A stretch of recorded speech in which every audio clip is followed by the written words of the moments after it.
বেগুনের এই রেসিপিটা আমি যেদিন বাসায় তৈরি করি সেদিন হাঁড়িতে চাল একটু বেশিই দিতে হয়। তো হ্যালো এভরিওয়ান, আসসালামু আলাইকুম। চলে আসলাম আজকে বেগুনের একটি ভিন্ন ধর্মী রেসিপি নিয়ে। চলুন দেখি কি করি। প্রথমে আমি একটা বেগুনকে গোল গোল চাকচাক করে কেটে নিয়ে সেটার মাঝখান থেকে ছুরি দিয়ে কেটে বের করে নিয়েছি।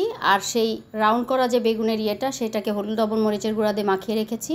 আর ভিতরের অংশটুকু ছোট ছোট টুকরা করে একটু কাঁচা পেঁয়াজ, হলুদ লবণ মরিচের গুঁড়া, ধনিয়ার গুঁড়া, জিরার গুঁড়া, ধনিয়া পাতা, একটু গোলমরিচের গুঁড়া, 2টা ডিম ফেটে দিয়ে ওপর থেকে একটু কর্নফ্লাওয়ার দিয়ে ভালো করে মাখিয়ে নিলাম। ফ্রাই প্যানে গরম তেল দিয়ে তার মধ্যে এক একটা করে বেগুন দিয়ে তার ভেতরে সেই রেডি করা ডিমের মিশ্রণটা একে একে দিয়ে দিলাম। দেখুন এই যে কত সুন্দর লাগছে দেখতে।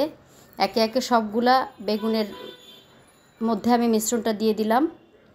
খুব মিডিয়াম জালে এটাকে আস্তে আস্তে করে ভাজতে হবে। এই যে একটা সাইড হয়ে গিয়েছে, দেখুন আমি গোল্ডেন ব্রাউন করে সুন্দর করে বেগুনগুলো ভেজে নিলাম।